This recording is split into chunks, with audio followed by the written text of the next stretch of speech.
Diffusion, the international science radio show. We have a bouncer on the doors of perception. The good, the bad, the ugly. It gets pretty exciting. The myths, the truths. Toxicology. Astroseismology. Magnetism. The dark side. Genetically engineered potatoes. Planetoid. Planetoid. I love that word.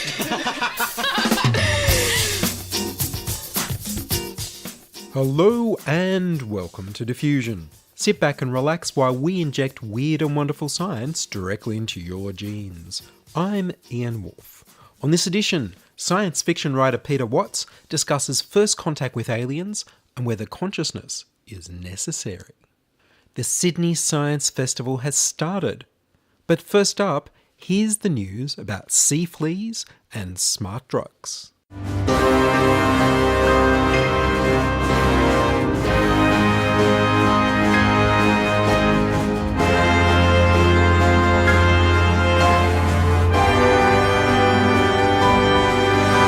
What's eating you?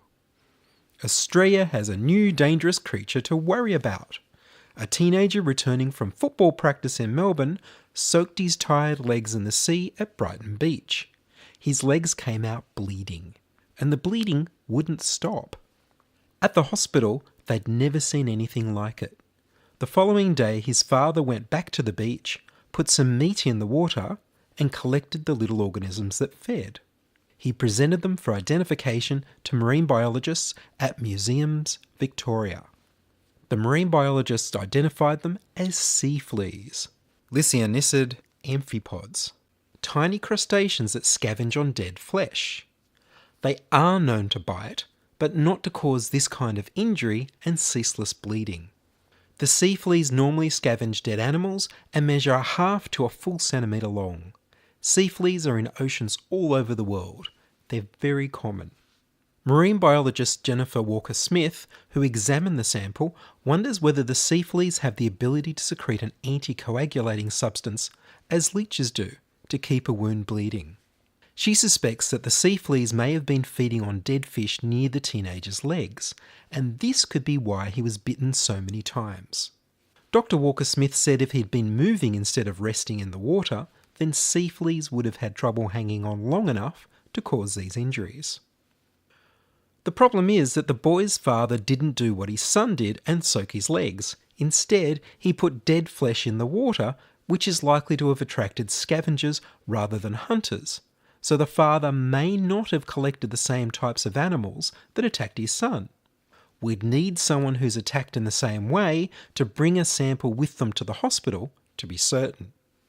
For some reason, most of the media are reporting that the teenager was bitten by sea lice, which are isopods, not amphipods like sea fleas, but also not known to cause injuries that keep bleeding. We may have to wait until someone is bitten again before we can confirm which animals are responsible, sea fleas or not, and how they're attacking. A Department of Environment, Land, Water and Planning spokesman advises swimmers to wear a wetsuit with boots to reduce the risk of being exposed to sea fleas and to avoid swimming at night. The first real smart drug? Researchers from University College London in the UK and the Max Planck University College London Centre for Computational Psychiatry and Ageing Research in Germany have shown that propranolol amplifies your ability to think about thinking. Metacognition. It can help you be more confident in whether you've made a good decision, not with blind chemical confidence, but by increasing your ability to recall and judge your own thinking, your insight into yourself. Propranolol is currently used for anxiety, tremors, high blood pressure, chest pain, and circulatory disorders. It's a beta blocker which isn't recommended for people with asthma and a whole list of heart issues. Beta blockers work by inhibiting the body's response to adrenaline, lowering blood pressure and reducing the risk of heart attack. In recent years, propranolol has become the go-to drug for people with performance anxiety about interviews and public speaking. Propranolol has also been shown in mouse studies to improve cognitive abilities that have been reduced by the amyloid beta plaques associated with Alzheimer's disease and with cognitive impairment from corticosteroid treatment. researchers reasoned that metacognition is likely to involve the prefrontal cortex and the hippocampus, two brain areas modulated by the chemicals dopamine and noradrenaline.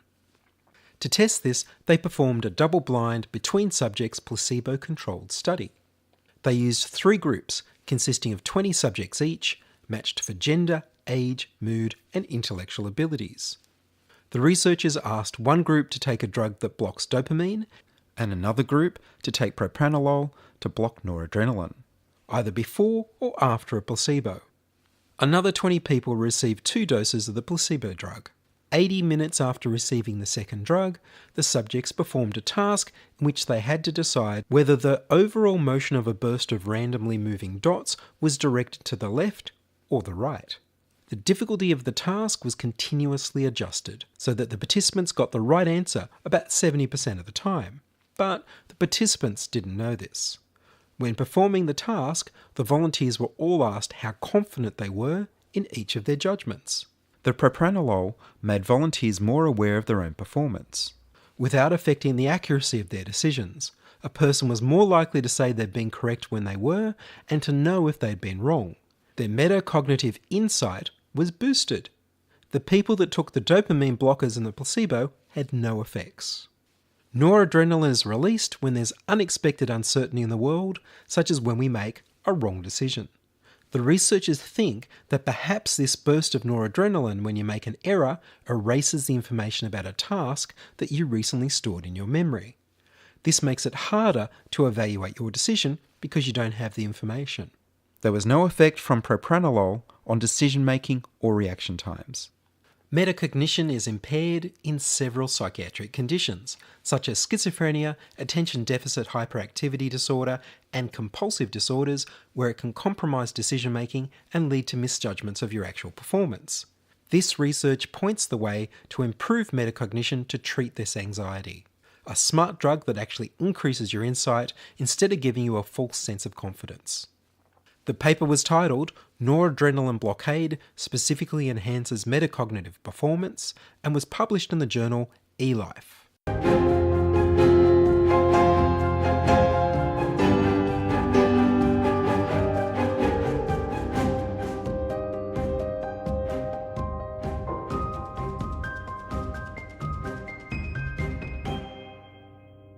You're listening to Ian Woolf on Diffusion Science Radio.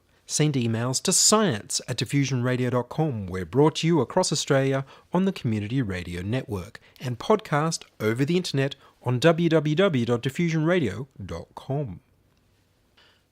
And now, a blast from the past. Back in 2001, I visited the Toronto Trek Science Fiction Convention with my trusty cassette recorder with built-in microphone and recorded a chat with Canadian science fiction writer Peter Watts. Peter writes hard science fiction based on cutting-edge science and exploring thorny philosophical problems. His stories are dark, funny, and insightful. At the time I spoke to him, he was writing the novel Blind Sight, about first contact with aliens that raises the question, what is consciousness good for anyway? I asked him about the story he was writing, but to tell me first how he became a science fiction writer. I was essentially a marine mammologist for 20 years. I have basically been paid by the animal rights movement to defend marine mammals and the U.S. fishing industry to blame marine mammals and the Canadian government to ignore marine mammals. And after 20 years of this, I decided that since I was fictionalizing science anyway, I might as well add some characters and plot and try and write for a bigger market than the Journal of Theoretical Biology. So my first novel was Starfish, New York Times notable book. It's doing well. The sequel is coming out this fall. In between, there is a little dick-ass collection of short stories called 10 Monkeys, 10 Minutes from a small, obscure press in Calgary. I don't know how well that's doing, and I don't really care. The next novel I'm actually planning on writing actually is a first contact story. And I hope it's going to be sort of the ultimate kick-ass first contact, in that the aliens will be biologically plausible, but the signals will be... The hook is, in effect, we pick up an alien radio transmission and we get all excited about it, but in fact, as it turns out, we're not actually receiving a transmission that's intended for us at all. What we're essentially getting is the equivalent of, at the next stroke, it will be 3 o'clock precisely, but it's simply a timekeeping signal. that is being basically broadcast around the universe to keep various planets on the same sync. And the reason we have just recently picked it up is because somebody has essentially just set up a base in our backyard and it roof plowed or something, so we have to go and see it. And ideally, the way I would like to see it handled would be to have, an entire season concentrating on simply receiving signals, no special effects to speak of, an entire story arc basically built around the religious fundamentalists' responses, the politicians' responses, the human response just to the revelation that we are not alone. And follow that with, an exploration of a truly alien. I think the problem with you're walking a bit of a fine line in that you can't make an alien too alien, because wherever it is, whatever it's come from, it has been forged in Darwin's universe. So it's going to have certain self-interested motives. It will be a product of natural selection. So in a very real way, it will be much like us. And by us, I include everything from sequoias to, blue whales to people somewhere in between. But on the other hand, it will be different because it is, after all, alien. And I think the danger that a lot of us, as sort of writers, tend to encounter is that we tend to make things either too much like people in rubber suits because we've been too inspired by Star Trek, or not enough like people in rubber suits because just in the rush to make something truly alien, we create something that's biologically indefensible. I think a good example of that would be, you read The Gods Themselves, Isaac Asimov. Now that was in many ways a damn fine book, but the aliens in that book had 3 sexes. Yeah. And there are all sorts of really compelling evolutionary reasons why you would never get a 3-sex system showing up. Sex itself developed as a countermeasure against parasites. Basically, it was something that allowed the genes to keep shuffling so that the parasites wouldn't be able to get a target lock on our immune system. Gender, the idea of male versus female, is something that resulted from competition within the species. A bunch of us started producing small gametes because they were cheaper to make and they could flood the market, and they brought, fewer and fewer nutrients to the ova. And as a result, you got this sort of a divergent evolution where at one end of the scale you had to have something producing only a very few large eggs, just loaded with nutrients. And at the other end you had millions of these fire and forget missiles, basically loaded with the blueprints and a delivery system, but nothing else. Essentially, in that sense, males are parasites on females, because we're basically using the female to gestate the offspring with just the egg, because the egg is so many thousands of times larger. Basically, the female's got the whole has to pay the whole cost. We don't have 2 sperm getting together.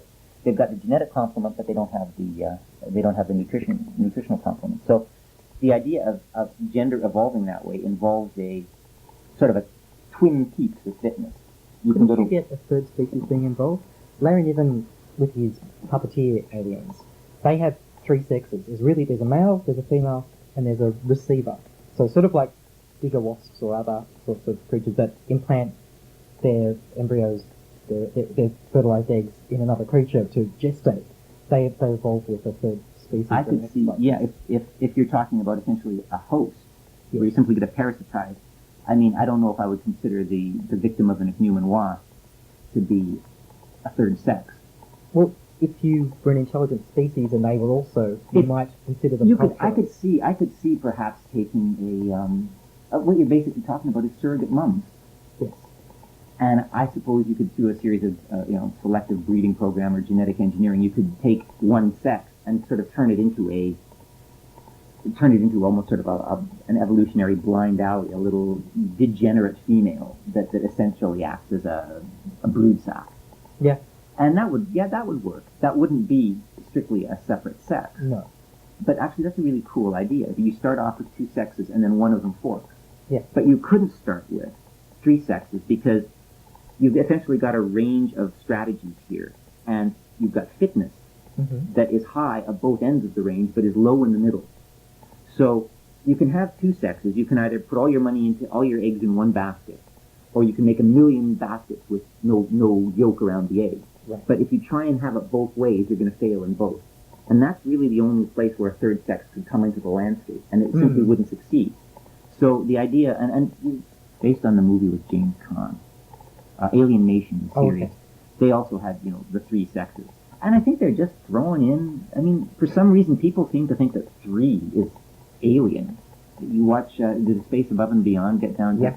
you know, they're all the alien spaceships have sort of these weird tripartite, Yes. you know, the Martians in the 1950s adaptation of War of the Worlds had the three eyes. It's Yeah. like, we need something that looks alien. It's got to have to Ramans do everything in three. Yes.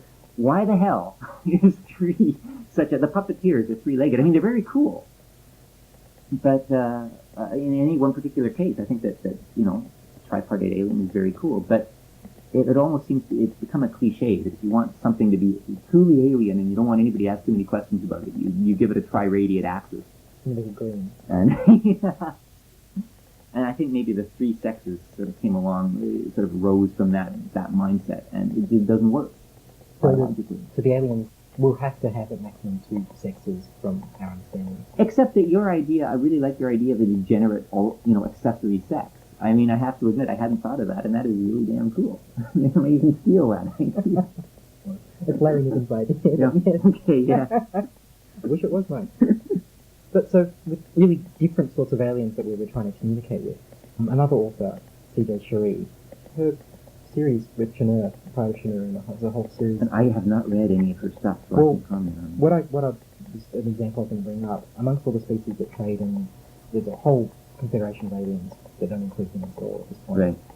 There's one that's so alien that they're very difficult for anyone to communicate with. There's this huge victory in the galactic history of communication because they used to just come along, smash through, take what they want and leave, and people generally were happy if they survived. That was the level of communication people had. Somebody managed to get the idea of trade across to them, so that now they come through, they smash things, they take what they want, and sometimes they leave things. That is great. The idea of an alien that's so alien that you can't have any communication with it is, I mean, it's not all that uncommon. Delaney played around with it in Stars in My Pocket, like Grains of Sand. Nancy Kress is doing it now with her Fallers, Probability Moon, Probability Sun. Not a great book. I read The Advance of Probability Moon and I wasn't that impressed with it.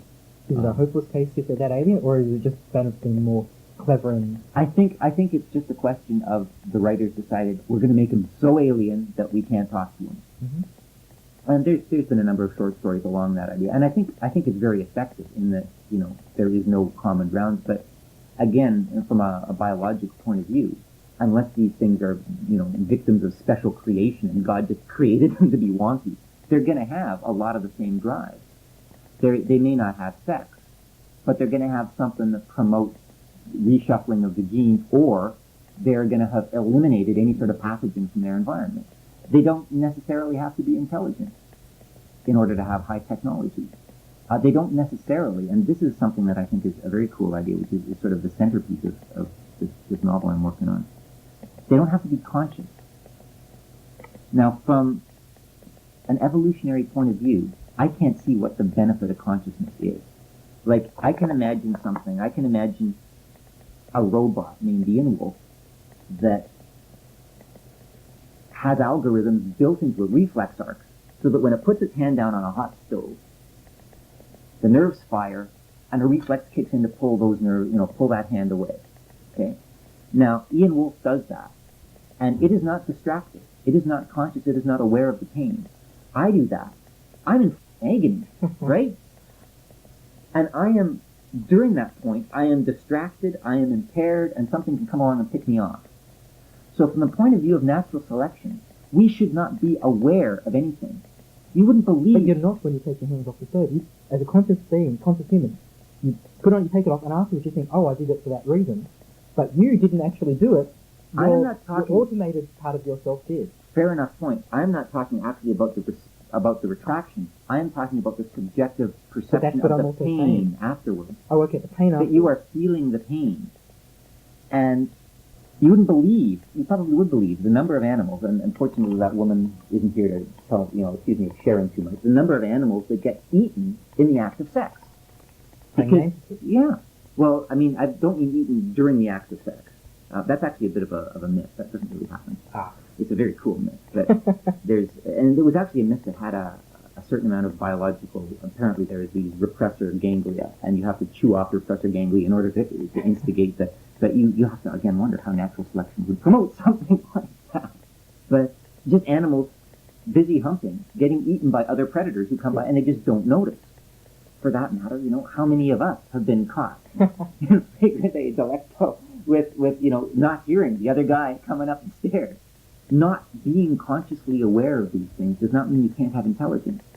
I mean, beat Blue, beat Kasparov at chess. It's a very limited kind of intelligence.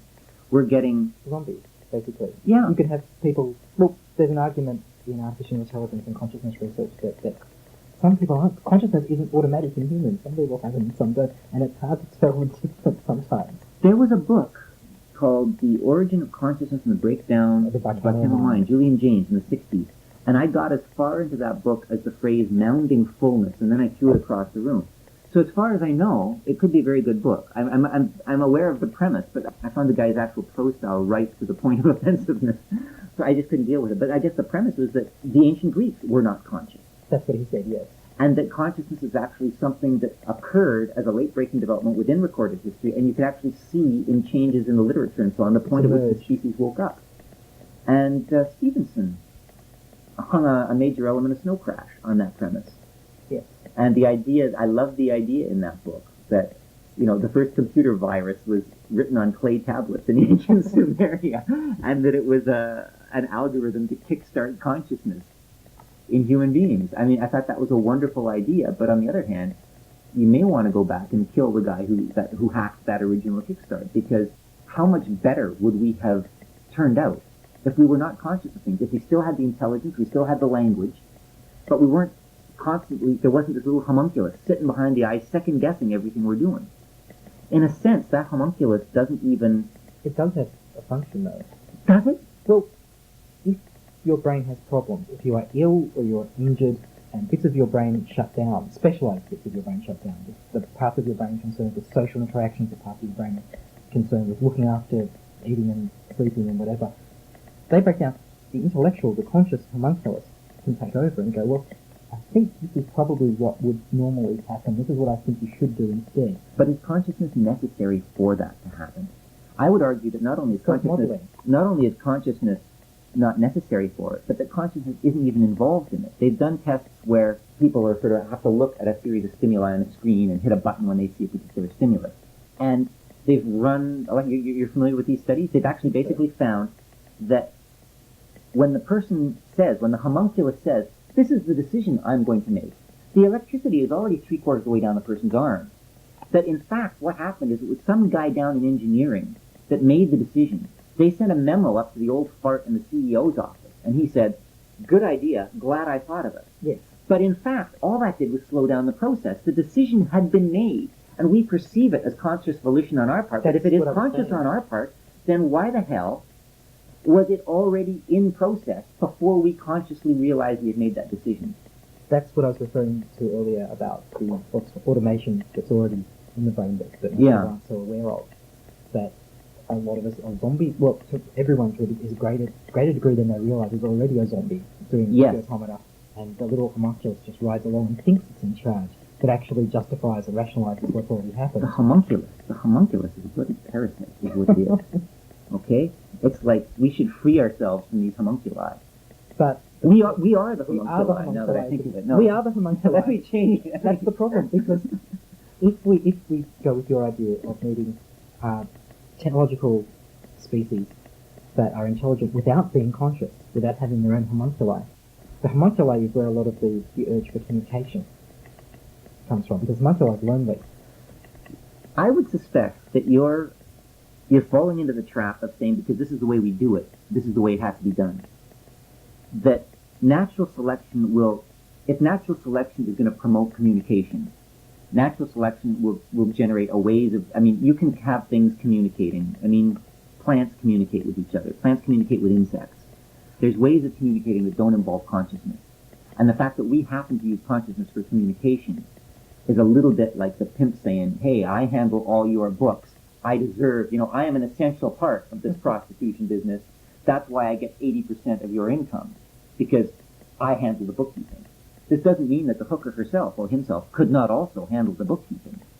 It's just stone self-serving for the pimp to consider himself an integral part of the process. And I think this applies both to sort of small-scale pimps and large-scale pimps, such as governments themselves, have basically managed to convince us to a large extent that they are necessary because look at all the things they do. But the unspoken addition to that is, this would never happen if we didn't do it. And I think that's an unwarranted assumption. What occurs to me, if we're going to keep this up here like this term, why don't we go down to a bar? And go to the bar we did. That was marine biologist and science fiction writer Peter Watts, talking about writing biologically plausible aliens. You can read his blog and find extra material about his stories at rifters.com. And that's all from us this week on Diffusion. Would you like to hear your voice on radio? Record a voice memo on your phone or use the voicemail tab on the website. We need more people contributing stories to Diffusion. Send your contributions, opinions, helpful suggestions and donations to science@diffusionradio.com. That's science@diffusionradio.com. Please do send me an email so I know you're listening and you'd like to hear more episodes. Please like the Diffusion Science Radio page on Facebook and rate the show on iTunes. Tell your friends. Follow me on Twitter @Ian Woolf. Join my patrons in supporting me at patreon.com/diffusionradio. The news music was Rynos theme by Kevin MacLeod of Incompetech.com. Checking production was Charles Willock.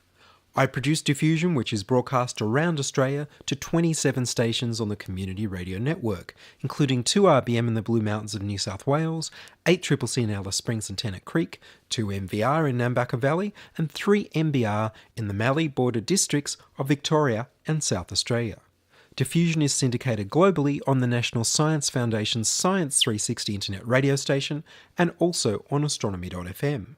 Subscribe to the podcast on the Diffusion website, www.diffusionradio.com. That's www.diffusionradio.com, and check the website for links, photos and videos about this week's show. If you enjoyed the show, you can explore more than 900 previous episodes archived on diffusionradio.com, where the shows are labelled by keywords so you can focus in on the stories you want to hear. Subscribe to the Diffusion YouTube channel at youtube.com/c/diffusionradio. I'm Ian Woolf. Join us inside your audio device of choice for more science wondering next week on Diffusion Science Radio.